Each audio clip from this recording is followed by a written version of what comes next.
All right, so now I'd like to introduce Ernie Harkne, who's going to talk about what to do with spent nuclear fuel. And it occurred to me, like, who spends nuclear fuel? Anyway, Ernie spent 6 years, I think, in the Navy on nuclear submarines. He ran nuclear power plants. So if anybody knows what they do with this spent nuclear fuel, it's him. So here's Ernie. Okay. Good morning. Everybody can hear me? I think I've met most of you folks. If not, right, I'm Ernie Harkne. Just a little background information. I did part of Admiral Rickover's nuclear Navy for a few years, and then I've been in the commercial industry, nuclear power, electric generation since 1980. Started out, typical low-level staff, and then up as an operator, managed a couple departments, and then finally ended up being a plant manager, site vice president of a couple plants. I currently do consulting now.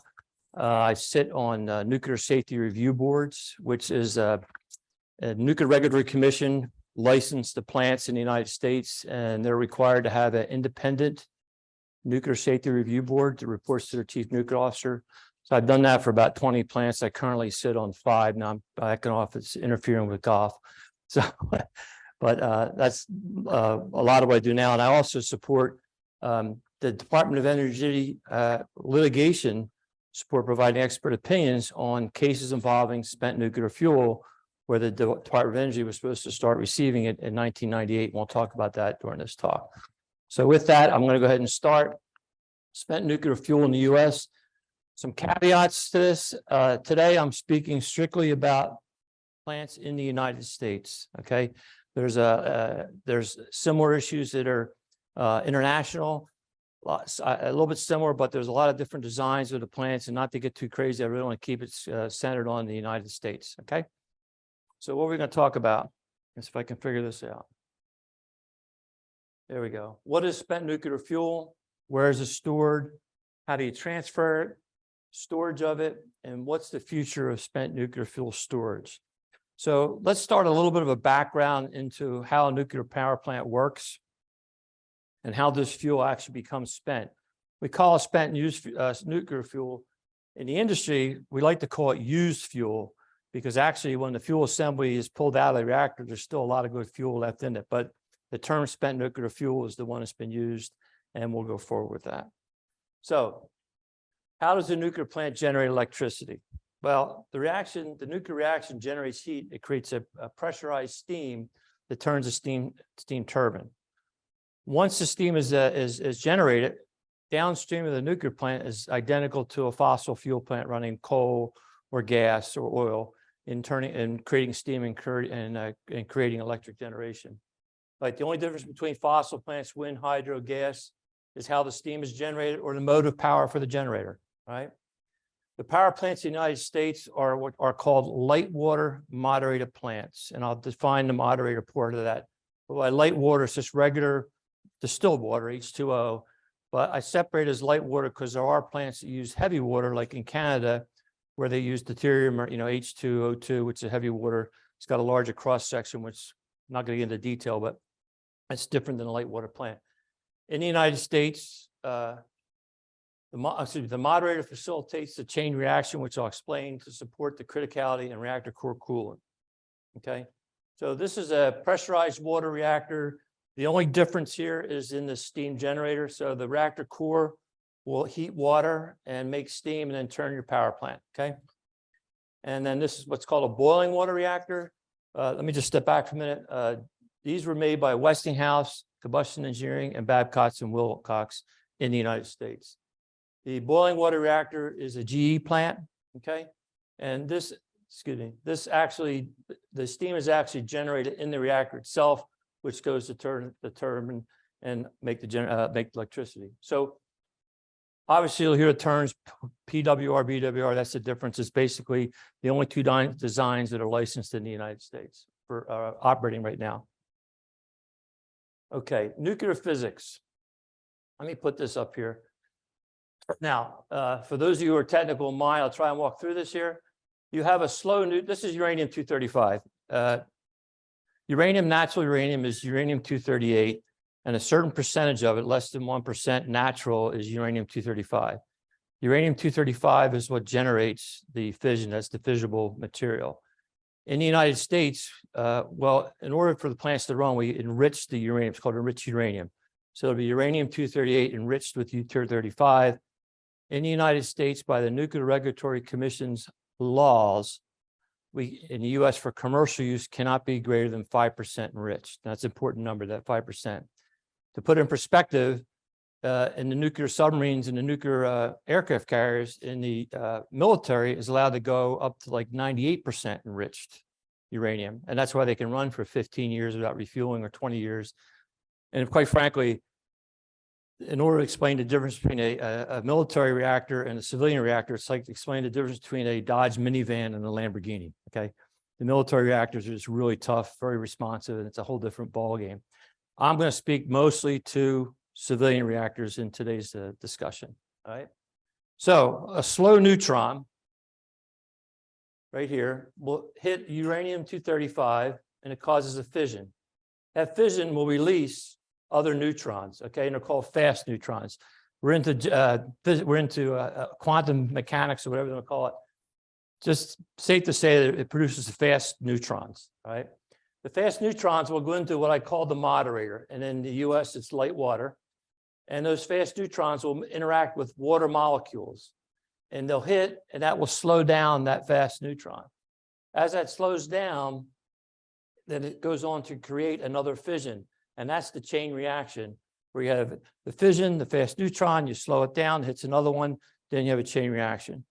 When you want to shut the plant down, you put in a neutron absorber, which is either a control rod, which is usually made of hafnium or boron, or this moderator might have a boron solution in it. So when you hear the reactor shut down, that's when they drop the control rods, and the fast neutrons are absorbed by the neutron absorber, and it stops the chain reaction. That makes sense. I think some of you people have seen the movie on Chernobyl where it exploded.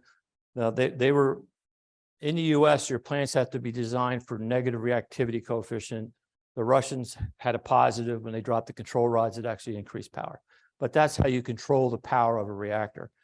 Now, the reason why I wanted to bring this up is when the U-235 fissions, it splits off into what we call decay products. So it's a lower number on the periodic table, cesium, rubidium, a couple other transuranics, but that is your decay fission product, which generates the decay heat in a spent fuel we'll talk about. You also will give off, which is not shown here, it also gives off gamma, beta, and alpha particles, and other, which are highly radioactive if you're familiar with X-rays, okay, gamma particles. Okay. All right. So, all right. So that's about 5 years of nuclear physics in about 20 minutes. If you're going to build your own in your garage, give me a call. I'll let you introduce you to some people before you do that, okay? All right. Let's talk about what is the fuel, okay? This is a fuel assembly, and I actually have a copy. I actually have one of these rods, and you can pass it around. This is a fuel rod from a GE plant. Now, they're normally about 12 feet high, but you can get a feel, you can pass it around, you get a feel for how thin this is. So this fuel pellet, which is uranium oxide, is put inside this fuel rod, okay? And the fuel rod is put into an assembly. And then the assembly, this is actually a PWR assembly. This assembly will go into the reactor, and this is where the uranium is, and this is where the fission takes place. And you see the voids in here, in between the rods? That's where your moderator will flow up through, which either cools the rods or generates, is what you use to generate the steam. Okay. Let me see what else in there. Okay. Any questions on that before I go on? Yeah.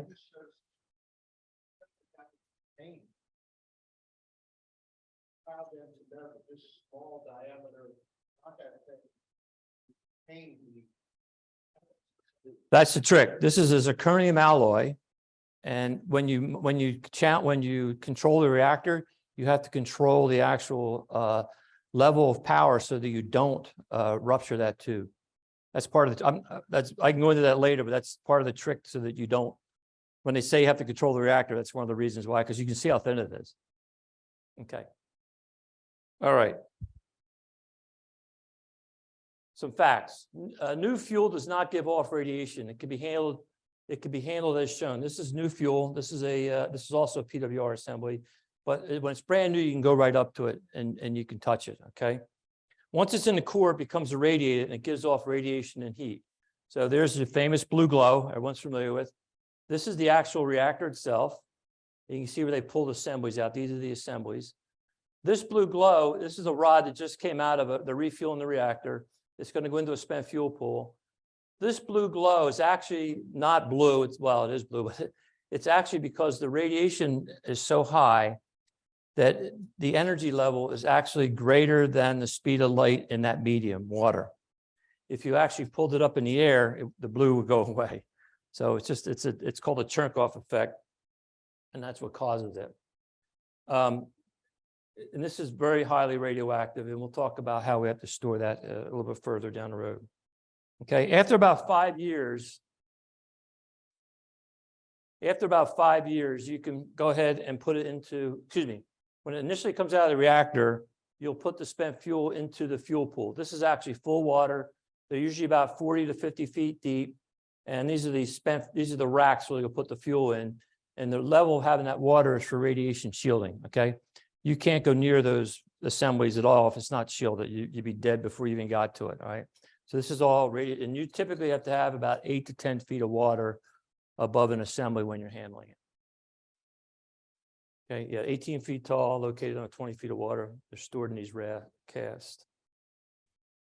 Okay, and then I just want to give you a picture getting into the storage of spent fuel. So let's just go back a little bit. This is the pellet I talked about. This is the tube that I got passing around, okay? The tube goes into the assembly. Okay, now for spent nuclear fuel to get, once it's put into dry storage, which we'll talk about, it'll go into a canister and then an overpacked dry cast. And you can see you have the just representative of a person there to the size of that. These are typically 12 feet tall, except for one plant in the US uses 14 feet fuel. This is what's called what's called an independent spent fuel storage installation, IFSI. This is what you hear the term dry storage. This is dry storage. I'll talk later about how safe this is, but this is a canister that's full of, I think this is one of the Yankee plants. There's probably anywhere from 24 to 87 assemblies, depending on the type of plant in that canister. And you see the vents at the bottom, it's air cooled, air circulates through it, and it's air cooled. Now, when I loaded assemblies in Oyster Creek Power Plant in Jersey, I loaded a couple casts and put in dry storage. I was surprised because the fuel we loaded was about, at the time, was probably 25 years old. And when you first take fuel out of the core, it's very highly radioactive. Then the actual the heat load actually goes down as time goes on. It's a logarithmic scale. And after 20 some years, we loaded a couple casts, and the heat load in that cast is only about 7 or 8 kW, which is about 3 or 4 hair dryers. Now we're loading hotter fuel now, and the industry goes, and you may get up to maybe 20 or 25 kW, but that's the heat load in these canisters, and that's why it can be air cooled. Okay, it's a very safe method. We'll talk a little bit about later on. So that's a example of a dry IFSI or dry storage installation. I had to throw this in here. This is military storage because of treaties and what have you. You have to store military fuel, has to be exposed, can't be buried in a deep repository because of the, so the satellites can verify that. Okay, so if you listened to Space Talk last week, right?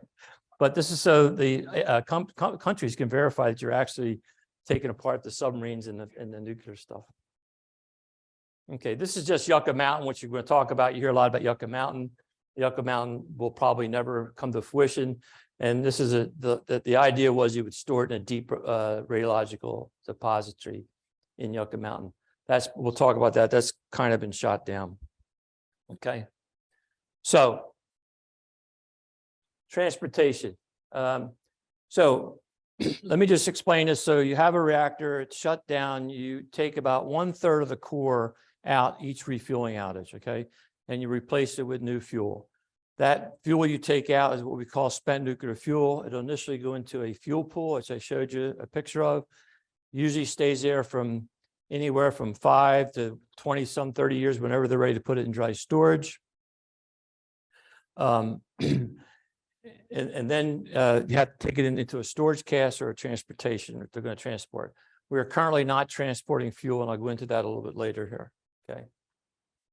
If you're going to transfer fuel, the cask is licensed by the NRC. The Department of Transportation licenses the actual ability to move it on the roads or the train or rail or barge. Okay. There are security requirements. I'm sorry, go ahead.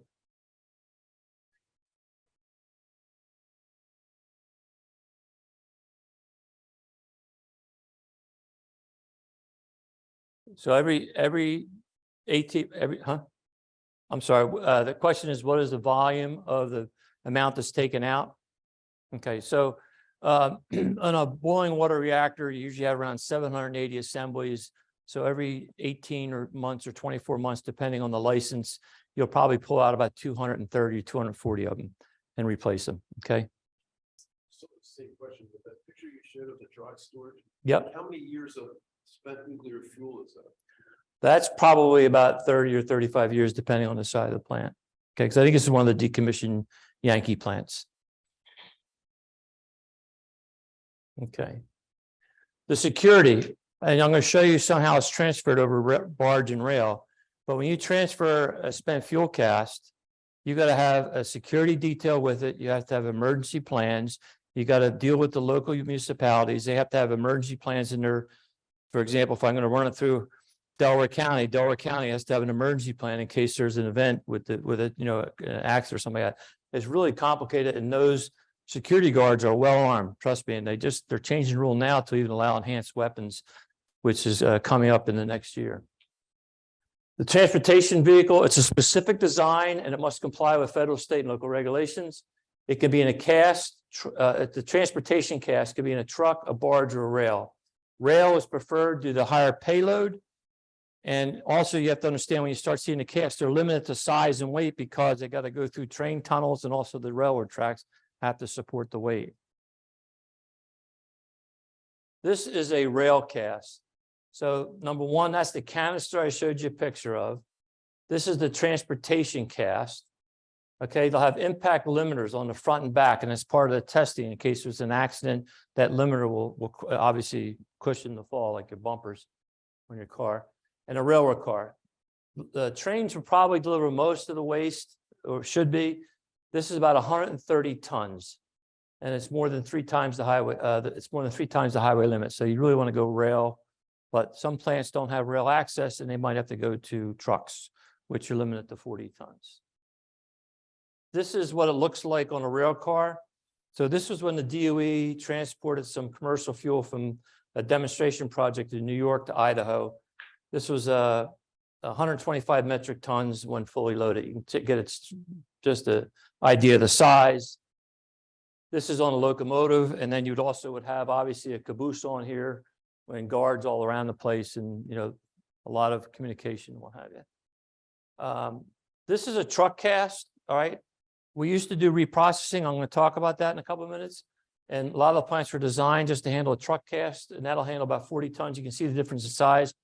So the other casks might have between 24 and 37 PWR, or around 80 some BWR assemblies, because they're different sizes.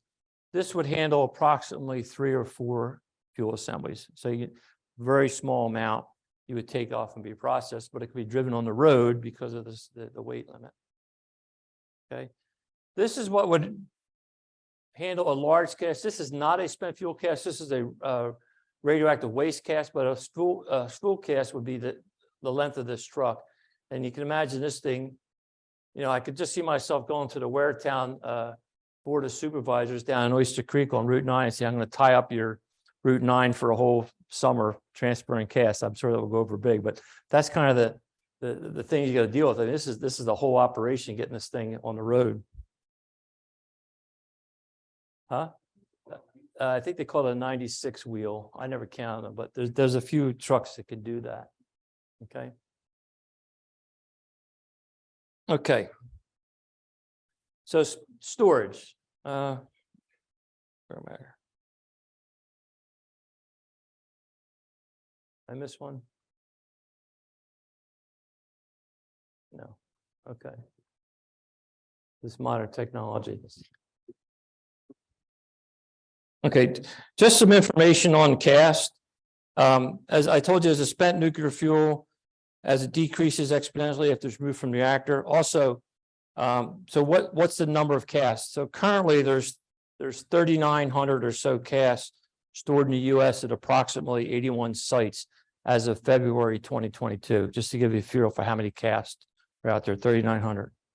Okay. There's currently 93 operating plants in the US at 56 sites. There were initially 123 licenses issued, with 30 are currently shut down. Okay. Of them, 61 are PWR and 32 are BWR. There's only 2 new builds in the US at Southern Company, Vogtle 3 and 4. They're significantly behind and they are way over budget. Vogtle 3 just synced to the grid in April, and they just completed last week hot functional testing of Vogtle 4. So that should be synced to the grid sometime in 2024. That's all we have going in the US. All right. Now that's the background. I want to get into the actual waste portion. Anybody have any questions on the background, how that's developed? Okay, who's going to build their own plants, right? Okay. All right, so we're going to talk about nuclear waste, radioactive waste. There's a couple types. You have spent nuclear fuel, which I'm going to spend time on today. There's irradiated components, which is usually called greater than Class C waste or high level waste. You have weapons production, low level. This is your resins, protective clothing. So you see people dressed out in protective gear and stuff. That's all your low level waste when it gets contaminated. Medical industrial waste I know very little about, and industrial waste I know a little bit about. Okay. I'm going to spend our time on these two here, spent nuclear fuel and high level. So when I talk spent nuclear fuel, when we talk about it, let me get into the contract first, but that's usually dealt with along with the spent nuclear fuel because of the radiation level. All right. Back in 1982, the Nuclear Waste Policy Act of 1982. Let me just get my notes here. I hope this isn't too dry, right? Okay. So back in 1980, well, prior to 1982, it used to be by the AEC, which became the NRC. I'm sorry, which became the DOE, and then they had the NRC was developed. They were worried about nuclear proliferation with weapons. At the time, there were 7 countries that had nuclear weapons. Of those 7, none of them got their fuel from a nuclear power plant. It came either chemically or from a research reactor. But there was a concern in the Carter administration about proliferation and what are we going to do with it. So they went and there was a Nuclear Waste Policy Act, which governs the disposal of spent nuclear fuel in the U.S. power reactors. It was amended in 1987 to make some changes, but basically it designated the Department of Energy is responsible for taking possession of nuclear fuel in the United States. That is a responsibility. It also gave them permission to develop what's called a standard contract. That's a contract with all the operating utilities in the United States that have operating nuclear power plants. They signed a standard contract that the DOE would accept all their spent nuclear fuel and was start taking it in 1998. Okay. And it also designated, it also changed from reprocessing fuel was not permitted. So this was a big fundamental move in the industry. We went from reprocessing to storage. Now, if you really think about this, you got to think back in the 1960s and 70s when these plants were initially built. A lot of those plants built the infrastructure around their spent fuel pool and their truck handling facilities and their cranes to support a truck taking a small cast to a reprocessing facility. All right, so we're talking in a range of 40 tons or so. Now you go to storage, and obviously you're going to want to have a bigger cast because you got to get it over to Yucca Mountain if that was selected, and you're going to have heavier equipment. So a lot of these plants had to be refitted. They could support a 120-ton load and also get it through the truck bay hatch and then get it on the railroad car. This was a huge change in policy back in 1982. Yucca Mountain was chosen as the repository site, but it was shut down by the Obama administration. So the initial policy act said you'll have two deep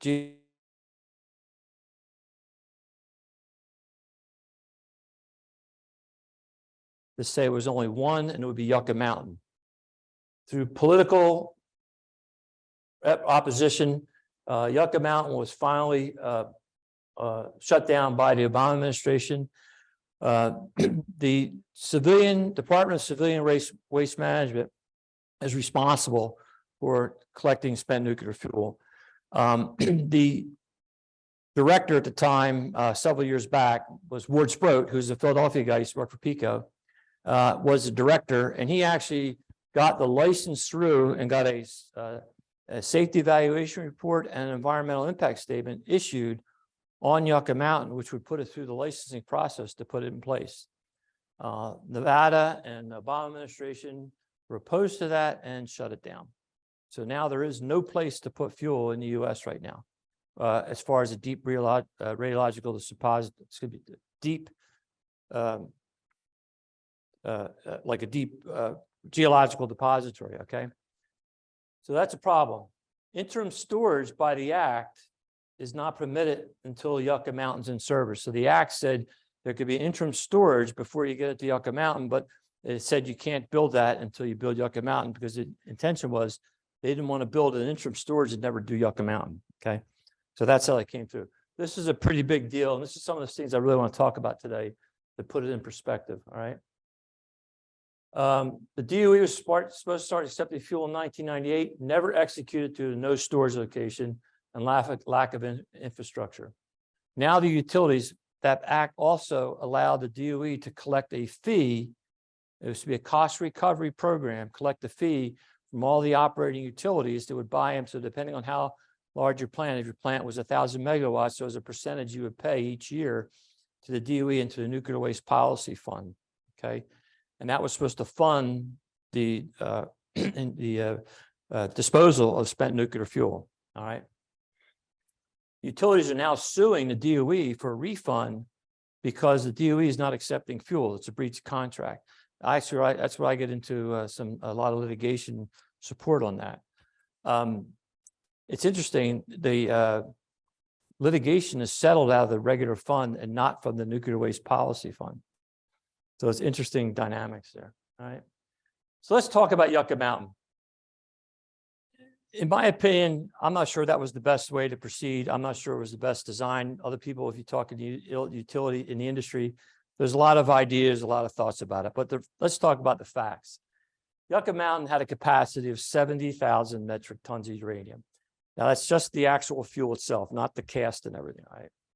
As of March 2020, there was over 83,000 metric tons stored in wet and dry storage, which I showed you, fuel pool or dry storage at plant sites, and it increases by about 2,000 metric tons a year. Right now, we're up to around 90,000 metric tons, but this is as of the dates I have. The DOE plan of legal record is limited to accepting only 3,000 metric tons a year, okay? When it's in full operation. And obviously, I said if they're suing for reimbursement for fuel storage. Now, a fuel rod, as I showed you, make up a fuel assembly. It could be up to 200 rods per assembly. I think we talked about that. They're loaded in the spent fuel, the numbers I gave you, and a transfer case. Now, this is important. A transport cast, which is what I showed you on the rail cars, usually contains roughly about 10 metric tons of uranium and weighs about 75 to 125 tons, depending on the design. So if you do the numbers, the DOE published acceptance in full service is 3,000 metric tons per year, which would be approximately 300 spent nuclear fuel casts per year have to be transferred to Yucca Mountain if that's the designated spot. That's 300 a year of 125 ton cast. So at 80,000, which I quoted, as of March 2020, you have approximately 8,000 casts that would have to be shipped to a repository for final storage. That's almost 30 years currently in inventory, plus the spent fuel generated during the 30 years of transfer. Now, do you see the problem we have about the spent nuclear fuel and where we've been? I mean, you've got, this is your backlog. You got 30 years of backlog sitting in pools or in dry storage around the US. Yes.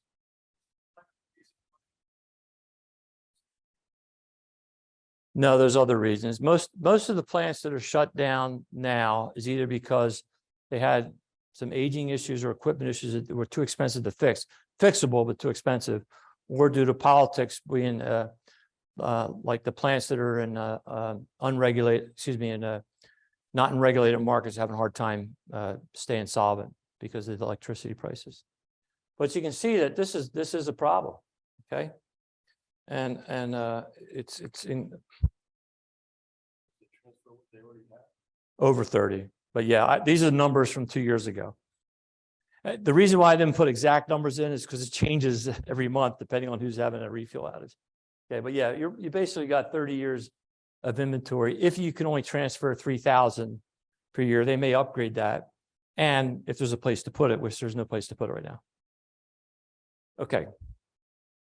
Now, this is some interesting information. These are all the independent spent fuel storage installations. Remember, you asked the question, I had all the canisters. These are how many are in the US right now, and these are the locations, all right? This isn't showing the actual plants. Well, a lot of them are showing plants, but this doesn't show all the plants in the country, but all but one plant right now, I believe, does not have a dry storage location. And that one plant actually was going to be 4. It became 1, and they actually have 4 wet pools that they can use. So they don't have to build one. But these are all the spent fuel locations, spent fuel storage installations, called an IFSI, ISFSI, Independent Spent Fuel Storage Installation across the country. Huh? Most of them right on the plant. So this is Prairie Island, Fort Calhoun, Cooper, Peach Bottom, Limerick. They're right at the plant for the most part. These here, like that's 3 Mile Island. Some of them are, look at this. Some of them are from older plants. Some of them are DOE storage. Majority of them are at a power plant. Okay. Yes.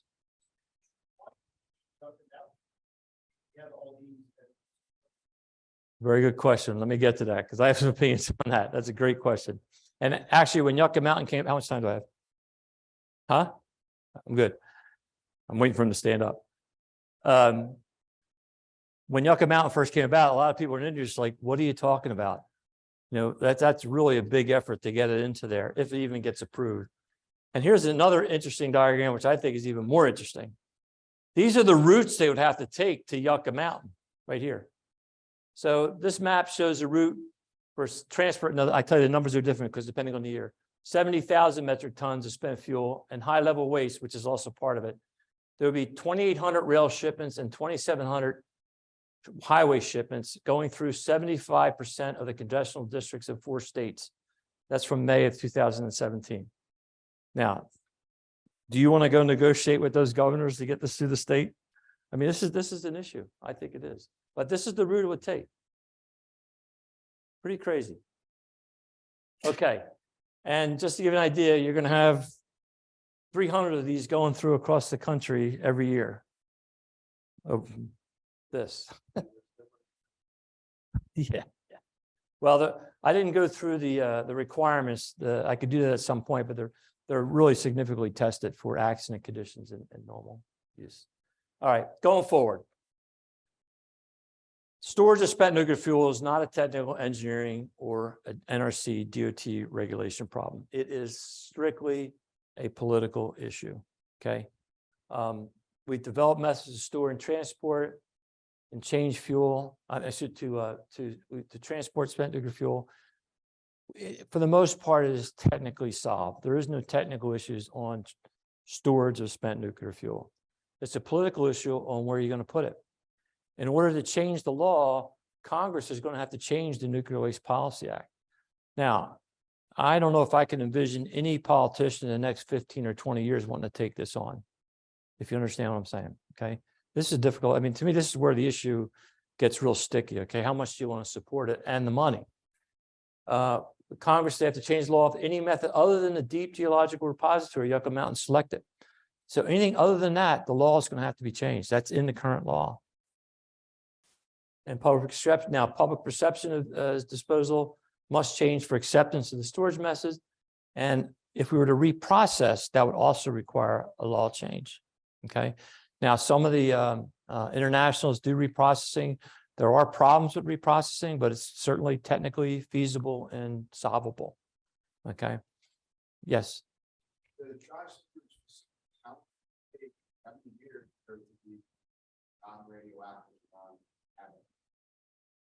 Well, you're talking 100, 200, 300 years, but the levels really drop each year. It's the longer lived ones, the cesium and some of the longer lived isotopes, they're your problem. Okay.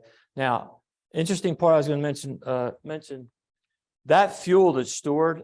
I think I mentioned earlier, about 95% of the fuel you put in there is still in that fuel assembly. You only use about 10 to 15% of the uranium-235 before you have to take it out. Because of the way the cores are designed, I don't want to get into core physics, but the way the cores are designed, you have to maintain a certain level of how you burn that fuel so that you don't exceed your limits. And my point is, this is my own personal opinion, is wherever you store it, someone's going to dig it up in 100 years and go after it because it's good fuel. It's uranium-235, it's there. But that's another maybe for another lecture, Dan, if you need speakers. Going forward. Okay. Assuming the current laws are revised, the public perception can be changed, and some of the following are possible. You do have storage at a deep geological site. I think that's unlikely. Okay. I don't think that'll occur. That's my opinion. That's not the industry opinion. Storage at IFCs located on existing plant sites. This is the current state and could be permanent. All right. This is the option I like. The storage at original IFC owned and operated by DOE or private companies. There are two companies right now trying to build and operate interim storage locations, but they're getting considerable political opposition. One you've probably read about in the paper is Holtec, who's trying to put a place in New Mexico, which would be an instrument retrievable where people would send it there, get it off some of the sites, especially the shutdown sites. There's also one in Utah. Energy Solutions is trying to build an interim storage. They're also getting flack. The NRC has approved the safety evaluation for the one in New Mexico, but then the governor just halted it. So it's, like I said, it's all politics. It's not technical. All right. And then considering reprocessing. Now, this has been a long time discussed. There's a lot of things in the industry, whether reprocessing is the way to do it. There's things back and forth on that. I think as technology gets even better, they're going to find easier ways to reprocess, and maybe that be the way to go going forward. But you still have the backlog that's sitting, right? Okay. And this is the, like I said, I want to throw this picture of this dry storage. You can see how innate this is, however you want to put it. And these things have been tested, you know, whether they're dropped from like 30 feet and into a fire, and can a plane hit it? It's a pretty safe way to store the fuel, okay? You really just have to worry about making sure the vents are uncovered with snow and you don't get leaves jammed up, which is really not a big deal, and it's temperature monitored, okay? What next? If we're going to generate power, if we're going to generate electricity using nuclear power, we got to get more acceptance gained by the public. We have to develop new generation reactors, which has improved safety systems and more efficient reactors progressing.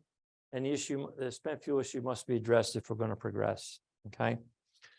Some of the new, you'll hear small module reactors, SMR, that's in the news a lot today. It's really actually G's along with their BWR 300, which is getting close to being approved. The intention there is you put a small reactor, you put it in place, run it for a couple of years, and you take the whole reactor and the components out and you move it. Or there's a bunch of different designs. They're all trying to get funding right now. But the real problem from spent nuclear fuel, from my opinion, is we've got to get some resolution as to what to do with it. Okay, it's not technical. And questions?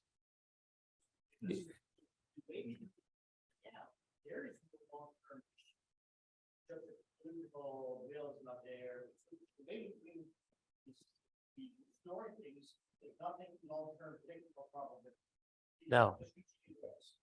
Yeah, there's. Yeah.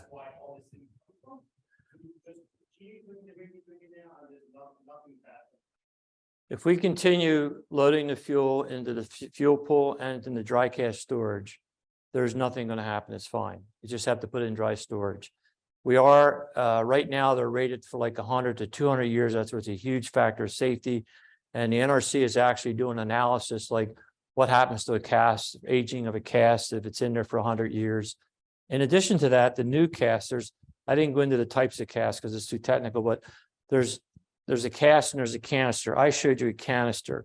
The older cast, you would store the cast and then that's what would get transported. The new one, you put it in a canister and it goes to a storage overpack or a transportation overpack. And with that method, you can actually take them out and put them in a new cast underwater. So like I said, technically it's not an issue. Any other questions? You got about 3 minutes. We're not putting it into space. No, Ernie, I could geek out with you. And oh, by the way, the casks, there's a 6-foot barbed wire fence around it. There's nothing to worry about, right? I mean, it's safe with a barbed wire fence, right? Okay, so the independent, this That's not installation, my question. I got a question for you. This is a PR problem, right? This is a PR problem.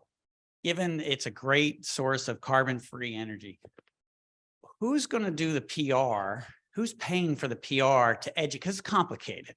We could talk hours on different technical stuff. How do you educate the public that this is actually a good idea? well, I got two thoughts on that. The industry is trying to push the climate change thing to push nuclear power. I actually get in arguments with my peers. I'm not really big on that. I'm sorry. I'm not really big on calling it the climate change. I'm not going to argue the climate change. I think it's an environmental issue.